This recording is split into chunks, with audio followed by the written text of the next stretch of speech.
Iglesia Filadelfia JB. Perfecciona tu vida con la palabra de Dios. Él es quien reina con poder, Creador, su fama eterna es.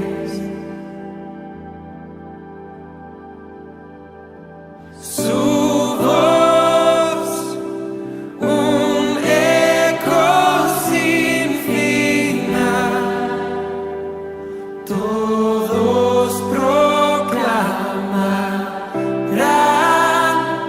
no hay nadie como Él. Su luz radiante más que el sol, su amor y gracia derramó. Leemos las Santas Escrituras en el Evangelio según San Mateo, capítulo 12, versículo 46. Mientras él, Jesús, aún hablaba a la gente, he aquí su madre y sus hermanos estaban afuera y le querían hablar.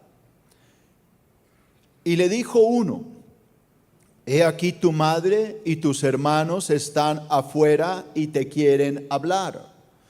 Respondiendo él, Jesús, al que le decía esto, dijo: ¿quién es mi madre y quiénes son mis hermanos? Y extendiendo su mano hacia sus discípulos, dijo: he aquí mi madre y mis hermanos, porque todo aquel que hace, todo aquel que ¿qué? Hace la voluntad de mi Padre que está en los cielos, ese es mi hermano, mi hermana y mi madre. Repita: el que hace, dile: el que hace lo que Dios ordena. ¿Qué nos está ordenando en este tiempo? Orar. Si tú no obedeces, entonces ya tienes la respuesta de Cristo. Tú no eres mi hermano, dice Jesús, ni mi hermana, ni mi madre. No eres mi familia porque no haces lo que Dios te ordena que debes hacer. Padre, yo te doy gracias por tu palabra, por este precioso mensaje que hoy vamos a compartir. Oro para que esta escritura nos mueva, nos redarguya y nos haga entender lo que es ser verdaderamente familia de Dios. Oro para que este tema, la verdadera familia del Señor Jesús, llegue a todos los corazones y entendamos que no nos hacemos hijos de Dios por venir a una iglesia, sino por obedecer las órdenes que el Señor da. A ti te doy la gloria en el nombre de Jesús. ¿Y la iglesia dice algo? Amén. Bueno, vamos a tratar el tema, ojalá proyecten el título: la verdadera familia del Señor Jesús. ¿Cuándo se desarrolló este tema? Porque de pronto diga alguno: el pastor está acomodando esto para obligarme a venir. No, yo no hago eso, jamás lo haría, hermano, porque entonces no hablaría el Espíritu Santo, estaría hablando yo. Si tú observas allá en tu casa, cuando yo termine esto, tú te vas a dar cuenta que este tema continúa el tema que yo venía hablando. ¿Cuál tema? Jesús está exhortando a los fariseos, a los escribas, a los doctores de la ley. Les está regañando porque ellos no querían obedecer lo que Dios había mandado, y era creer que Cristo era el Mesías. Tal vez tú recordarás que mi tema anterior a este, el Señor le dice a estos fariseos: la generación mala y adúltera demanda señal, pero la señal no le será dada sino la señal del profeta Jonás. Porque como estuvo Jonás en el vientre del gran pez 3 días y 3 noches, así estará el Hijo del Hombre en el vientre de la tierra 3 días y 3 noches. Los hombres de Nínive, dijo Jesús, se levantarán con esta generación y la condenarán. ¿Por qué? Porque ellos se arrepintieron a la predicación de Jonás, y he aquí más que Jonás en este lugar. La reina del sur se levantará con esta generación y la condenará, porque ella vino de los confines de la tierra para oír la sabiduría de Salomón, y he aquí más que Salomón en este lugar. Y dice la palabra acá, mientras él aún hablaba estas cosas, estaba regañándolos. Entonces vino uno y le dijo, tu madre y tus hermanos están fuera y quieren hablar contigo. Y el Señor le dijo, ¿y quién es mi madre y quiénes son mis hermanos?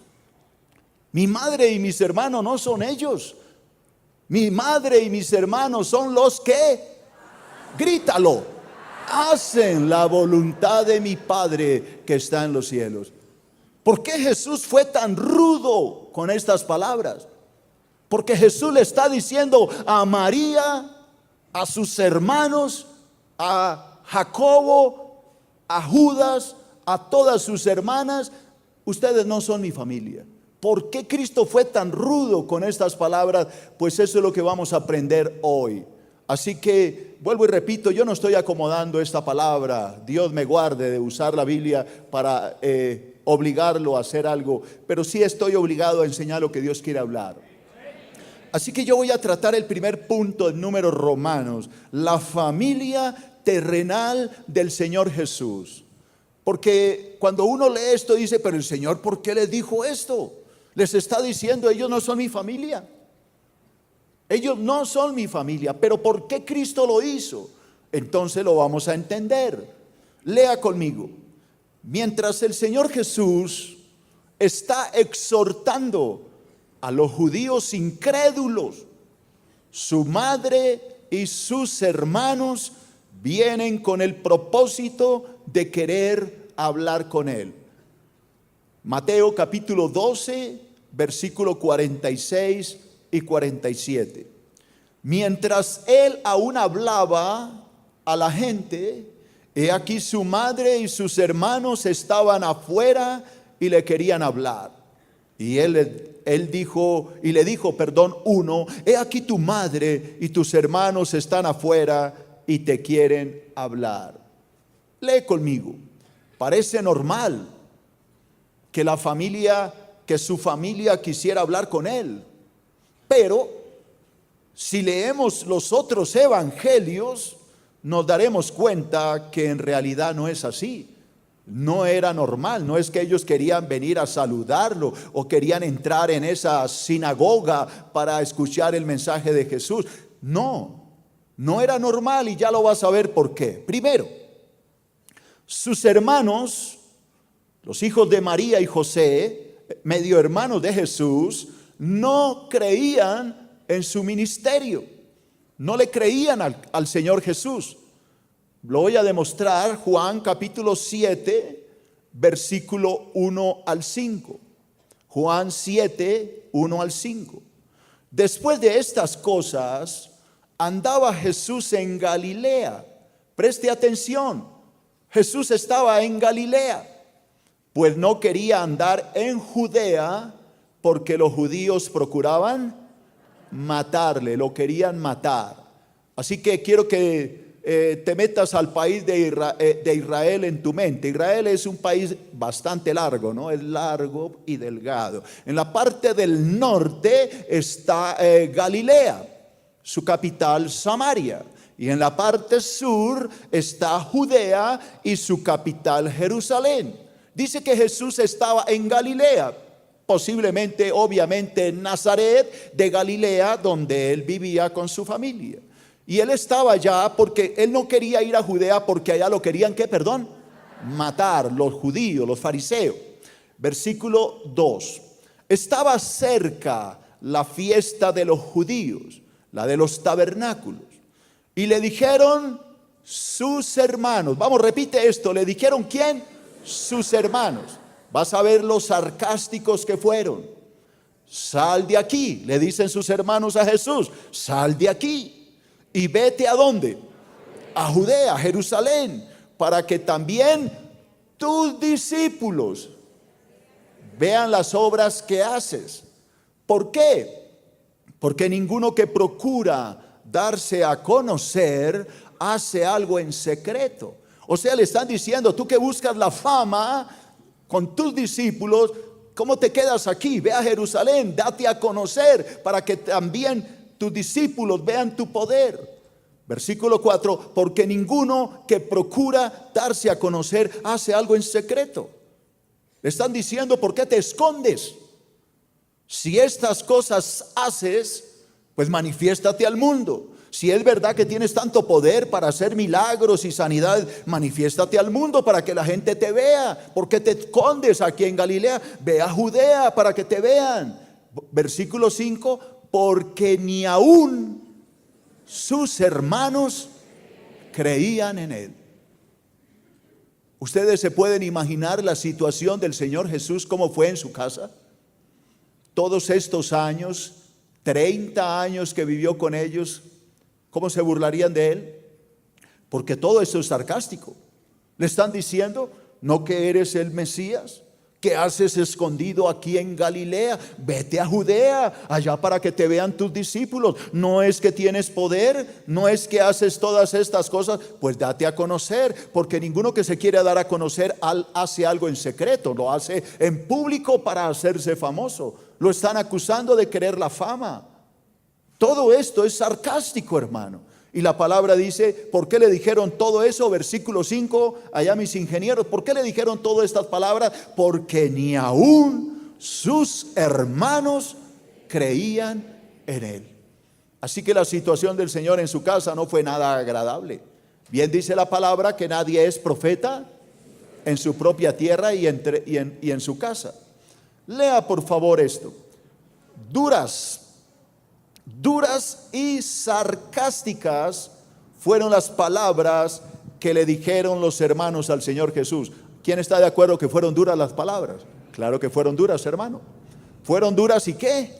Sarcásticas. Sarcásticas es como burlonas, como haciéndolo sentir mal.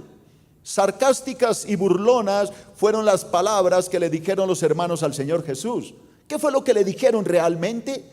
Si usted en verdad es el Mesías, ¿por qué se esconde? Vaya a Jerusalén y muestre su supuesto poder. No que tiene tanto poder, que hace aquí escondido, lo que le están diciendo. Eso duele, hermano. Eso es doloroso.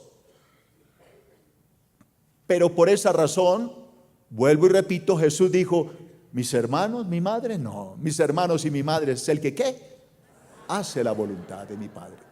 Segundo, ¿por qué Jesús dijo esto? Es lo que estoy tratando de entender. Segundo, sus familiares y obviamente sus hermanos pensaban que él estaba ¿qué? Loco. Ustedes sabían que los familiares del Señor Jesús, sus tías, tíos, suegros, qué sé yo, los suegros de sus hermanos, hablo de los suegros de los hermanos, porque aquí algunos eran casados, los consuegros, ¿cómo le llamarle ahí? ¿Son suegros? Cuando uno el hermano está casado, las tías, sobrinos, todos pensaron que estaba ¿qué? Loco. Jacobo era casado, Judas era casado, así que toda esta familia y todas las familias de sus hijos, de sus hermanos y sobrinos y todos llegaron a pensar que Jesús estaba ¿qué? Loco. Obviamente Jesús no era casado. Usted sabe de qué estoy hablando. Me refiero a toda la familia de sus hermanos y casados y todos ellos pensaron que Jesús estaba loco. Y se lo voy a demostrar. Marcos capítulo 3 versículo 20 y 21. Dice, y se agolpó de nuevo la gente, de modo que ellos ni aún podían comer pan. Había tanta gente que venía a Jesús por montones que ni siquiera le quedaba tiempo para comer. Y oiga lo que dice, cuando lo oyeron los suyos, ahí incluye a las tías, sobrinos, primos, cuñados, bueno, lo que sea, los cuñados de la familia de los hermanos, toda esa gente que hacía parte de esa familia, porque las familias de antes eran numerosísimas. Así que todos, dice, vinieron ¿para qué? Perdón, iglesia, ayúdeme. Para prenderle. Mire que no dice vinieron a saludarle. ¿Vinieron a qué? Perdón. A prenderle. Porque decían que Jesús estaba fuera de qué? Perdón. De sí. ¿Qué quiere decir que estaba fuera de sí? Pues que estaba loco. Así que el rumor, dice, entre los suyos, entre toda la familia, entre los hermanos, porque es que a veces pensamos que eran solo los hermanos, dice los suyos involucra todo, involucra los hermanos, concuñados, concuñada, la esposa de Jacobo, de Judas, de todos ellos, los parientes de ellos, todos llegaron a la conclusión que Jesús se le había corrido la teja, que estaba loco. Por eso fue que Jesús dijo, ellos no son mi familia. Mi familia es la que hace la voluntad de ¿quién? De mi Padre. ¿Por qué Jesús dijo esto? Estoy tratando de resolver. Tercero, sus conciudadanos se escandalizaban de su poder. Cuando yo le hablo de conciudadano, me refiero a sus paisanos. Un conciudadano es yo soy bogotano, entonces otro cachaco, ese es un conciudadano. Un paisa, el conciudadano pues es otro paisa. Entonces los conciudadanos donde él creció se escandalizaban del poder que había en Jesús. Mateo capítulo 13, versículo 53.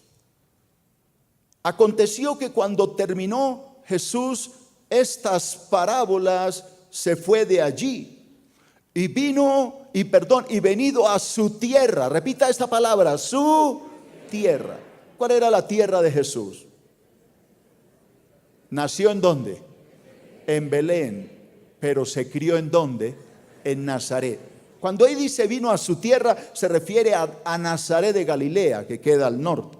Y les enseñaba en la sinagoga de ellos, allá en su tierra, donde se crió, no donde nació, sino donde se crió.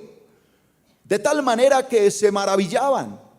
Jesús iba a la sinagoga, al templo el templo mayor quedaba en Jerusalén, pero las sinagogas eran, digámoslo, como sucursales pequeñitas, iglesias más pequeñas que había por toda Israel. Allá en Nazaret había una sinagoga y allá iba Jesús a predicar. Y todos se quedaban maravillados de la sabiduría que él tenía. Y decían, oiga pues, ahí viene el escándalo. ¿De dónde tiene mire la palabra tan despectiva, tiene esta sabiduría y estos milagros? Así que reconocen que tiene sabiduría y que tiene poder. Mire lo curioso. Y ahí viene el problema. ¿No es el hijo del carpintero? ¿No se llama su madre María y sus hermanos Jacobo, José, Simón y Judas? ¿No están todas sus hermanas con nosotros? ¿De dónde pues tiene todas estas cosas?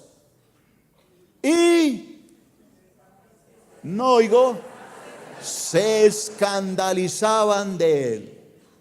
Pero Jesús le dijo, no hay profeta sin honra, sino en su propia tierra y en su casa. Y no hizo allí muchos milagros a causa de la incredulidad de ellos. Así que yo quiero que usted vaya resumiendo. ¿Por qué Jesús llega y dice, esos que están afuera no son mi familia? Ella no es mi madre ni mis hermanos. ¿Por qué? Porque mis hermanos, mi hermana, mi hermano y mi madre es el que hace la voluntad de mi Padre. Fueron duras las palabras, pero ya vamos entendiendo un poquito por qué lo dijo. Porque los hermanos se burlaban de él. Se burlaban de él. No, que tienes poder, vete a Judea y predica ya, date a conocer, muestra tu supuesto poder. No, si tienes tanto poder, ¿por qué? ¿Qué haces aquí escondido?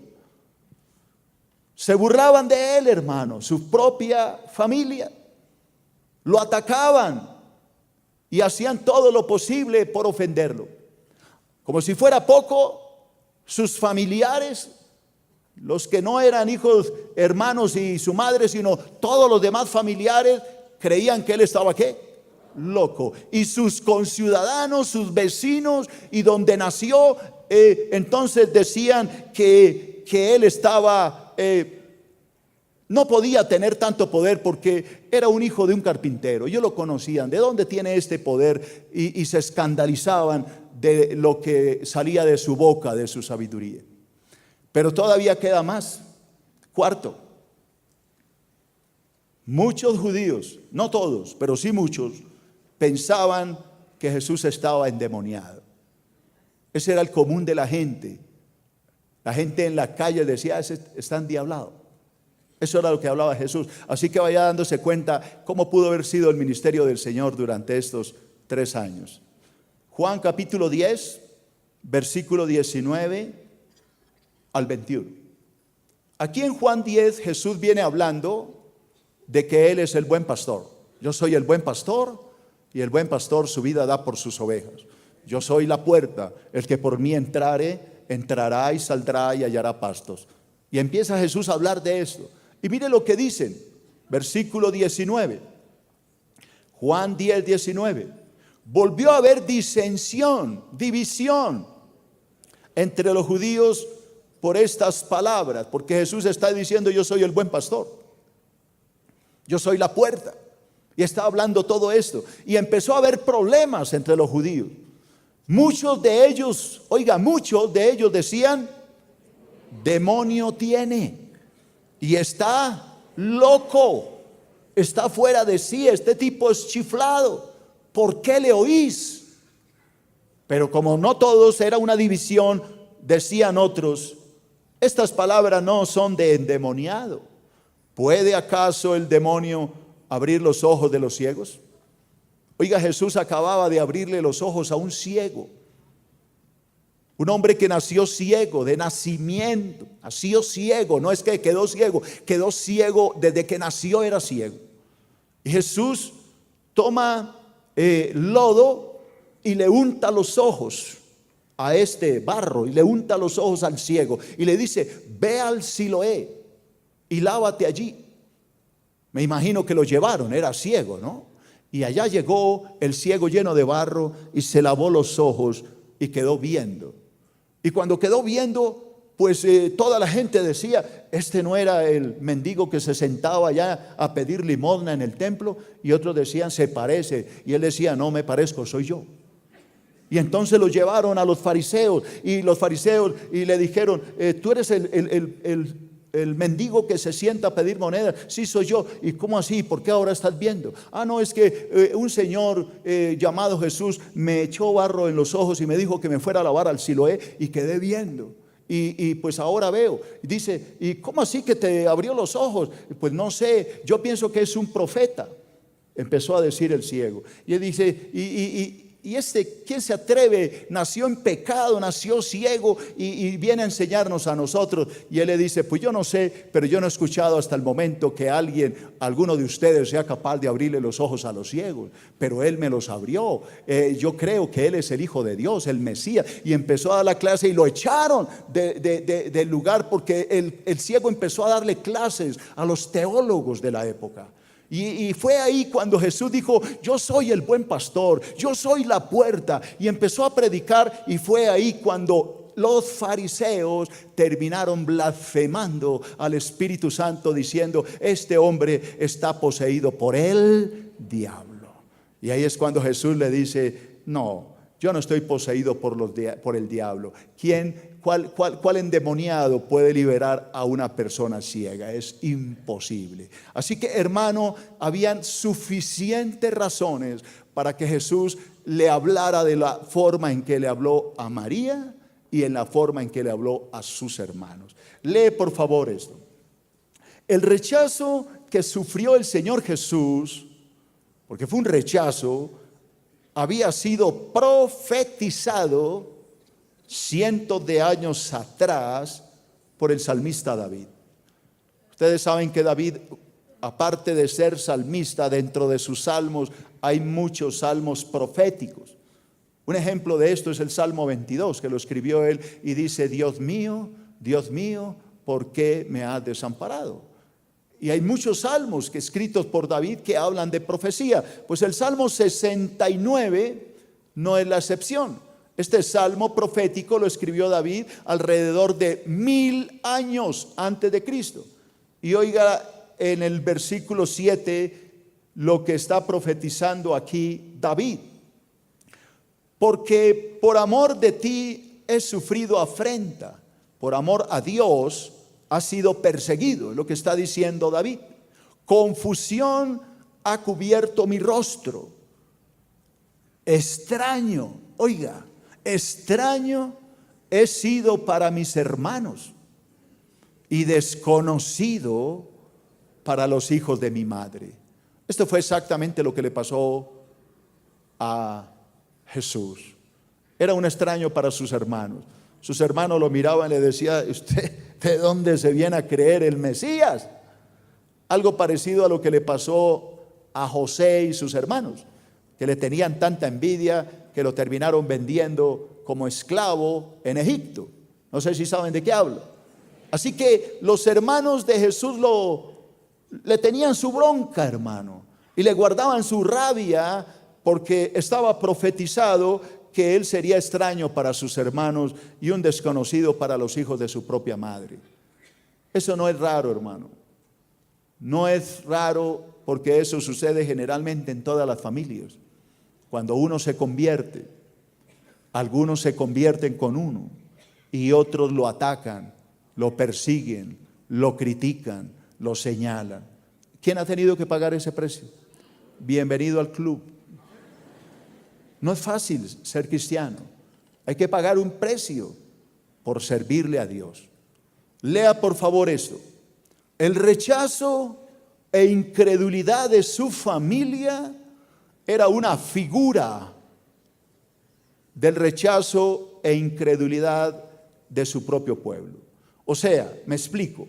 Lo que le pasó a Jesús en su hogar, ese rechazo de su familia, era un cuadro del rechazo del pueblo de Israel, que no lo quiso aceptar.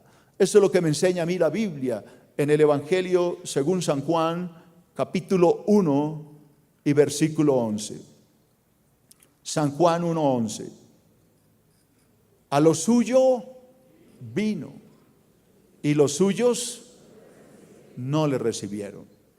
Pero si tú lees, no está en mi estudio, pero si tú lees el versículo que sigue, dice: mas a todos los que le recibieron, a los que creen en su nombre, les dio la potestad y el derecho de ser llamados hijos de Dios.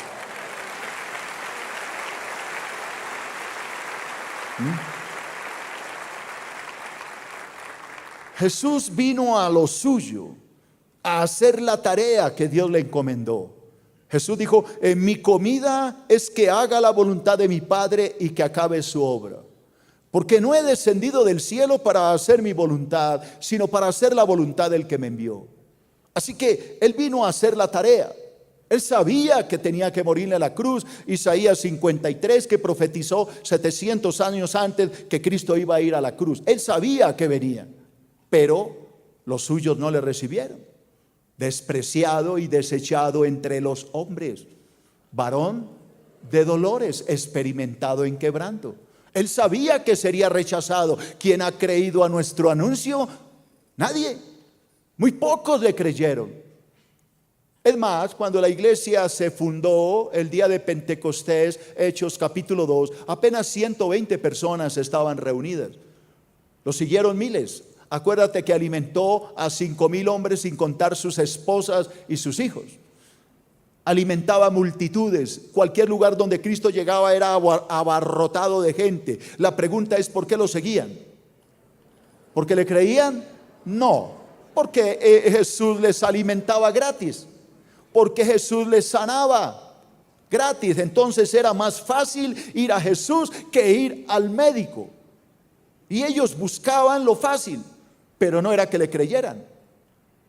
Por eso Jesús le tuvo que decir allá en San Juan 6: ustedes me siguen porque yo les di de comer. Pero no me sigan por la comida que perece, síganme por la comida que a vida eterna permanece, la cual el Hijo del Hombre les dará. El que no come mi carne y bebe mi sangre, ese no puede ser mi discípulo. Tenéis que comer mi carne y beber mi sangre para poder ir al cielo, lo que Jesús les decía. La palabra dice en Juan 6 que desde esa hora muchos volvieron atrás y dijeron: dura es esta palabra, ¿quién puede beber la sangre de este hombre y comer su carne? Ellos pensaban que Jesús les decía: tienen que agarrarme a mordiscos. Jesús no les estaba diciendo. Jesús les estaba diciendo era que tenían que creer que Él era el Hijo del Dios viviente que había descendido de los cielos.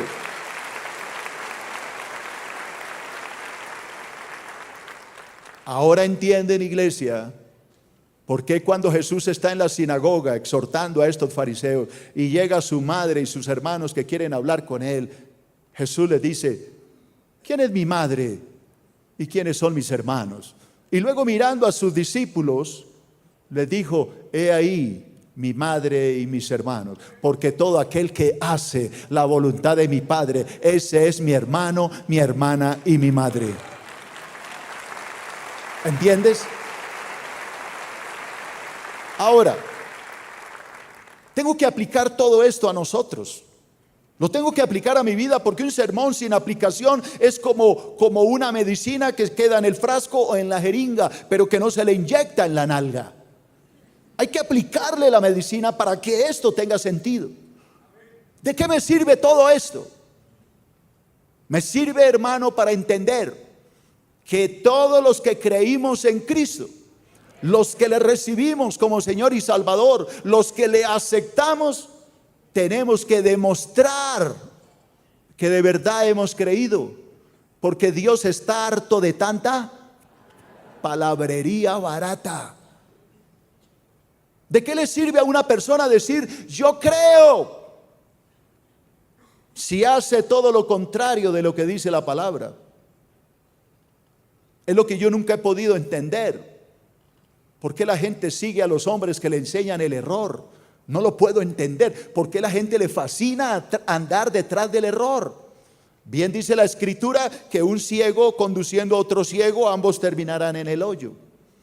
Bien dice la Escritura que no hay peor sordo que el que no quiere oír, y que no hay peor ciego que el que no quiere ver. Ahorita, a partir del miércoles, cuando venga Francisco de Roma, ustedes van a ver la proliferación más impresionante de idolatría. Impresionante. Pues yo voy a estar acá, en este humilde lugar, enseñando todo lo que la Biblia dice acerca de la idolatría. Vamos a estar aprendiendo sobre idolatría. Y yo les voy a pasear por las Escrituras. Todos estos tiempos, desde el miércoles hasta el domingo, voy a pasear a la iglesia por las Escrituras y les voy a demostrar con la Biblia que todas las desgracias que le sucedieron al pueblo de Israel, todas vinieron por la idolatría.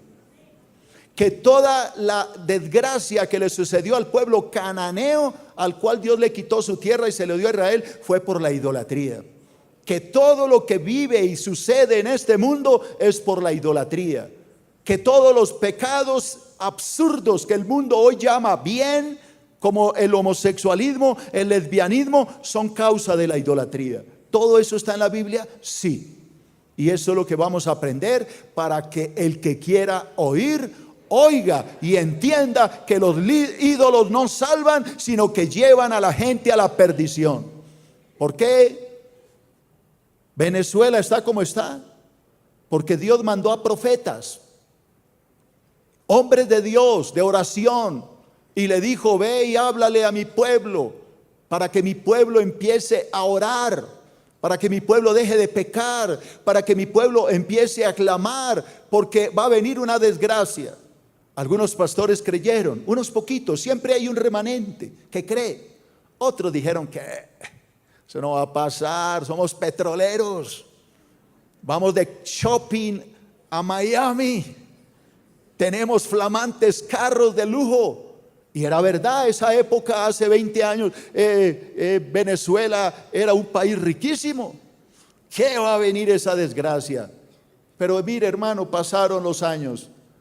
Y mire, Venezuela es el país más rico del planeta en petróleo hoy, pero está en la desgracia. Y la razón es muy sencilla. Dios llamó al pueblo cristiano a orar en Venezuela y la gente no creía, porque la gente es terca. Pero cuando les vino la desgracia, ahora sí están orando, ya están orando, ahora sí. Pero ¿por qué tienen que esperar a que venga la desgracia? Hoy el Señor está enviando a hombres como yo, no soy el único.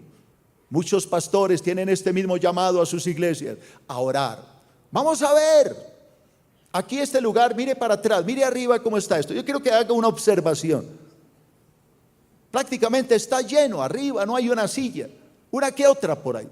En este momento hay 3,000 personas aquí.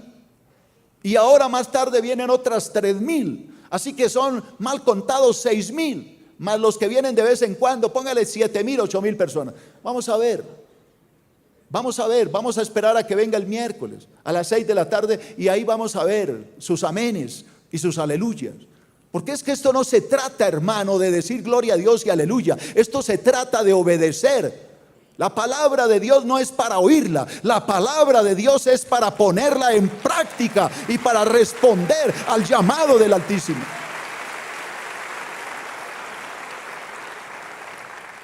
Entonces mire qué casualidad, preciso hoy el tema. ¿Mi hermana? ¿Mi madre? ¿Mis hermanos? No. Mi hermana, mi hermano y mi madre son los que hacen la voluntad de mi Padre. No son los que oyen, son los que hacen.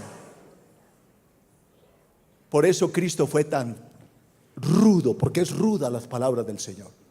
Usted se imagina que llegue su mamá, usted está en una reunión, llega su mamá, llega su familia y le dicen su mamá y sus hermanos lo quieren saludar y usted le dice, mi mamá.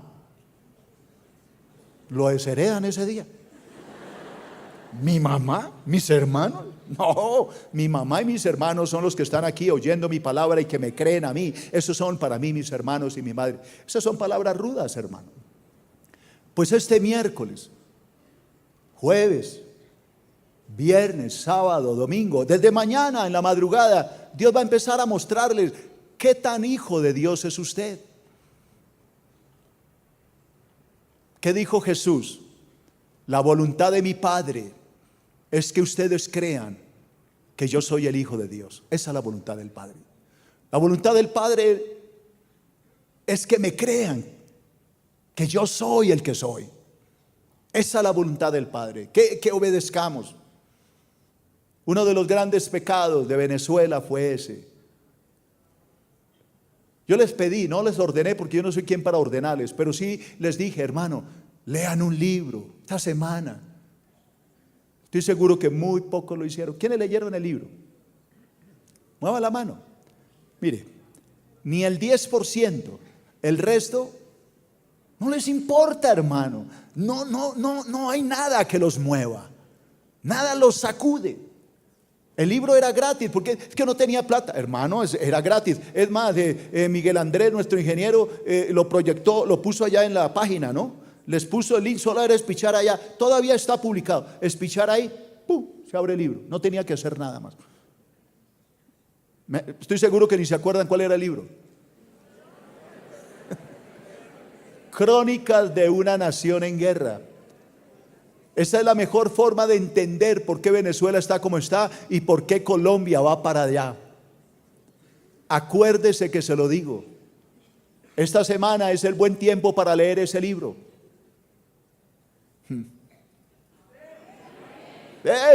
Aleluya, y a su nombre. Los cristianos son buenos para echar aleluyas, pero para obedecer, no. Hermano, es que el pastor le dio porque leyéramos un libro. No, hermano, es que yo lo que quiero es que usted se dé cuenta de lo que los profetas le hablaron a Venezuela, de lo que le insistieron por años, 16 años les estuvieron hablando y Venezuela se hizo el sordo. Eso es bíblico, hermano. Y hoy está en Colombia sucediendo ¿qué? Lo mismo. No olvide el libro, anótelo a ver si de pronto de chepazo se acuerda y lee alguito. Crónicas de una nación en guerra. Hermano, el tiempo ha ido, esto no ha terminado, esto va por mitad mi estudio. En 8 días, en 15, porque este domingo que viene va a ser de clamor. En 15 días le voy a hablar de la familia espiritual. Ya le hablé de la familia física, la familia terrenal del Señor Jesús. En 15 días, cuando retomemos el tema, le voy a hablar de la familia espiritual. Espero que dentro de esa familia estemos todos los que creemos verdaderamente en Jesucristo, el Hijo de Dios. Dale un aplauso al Señor, hermano. Recuerda que puedes seguirnos en las redes sociales a través de Facebook, Twitter y en nuestro canal de YouTube. Búscanos como Iglesia Filadelfia JB.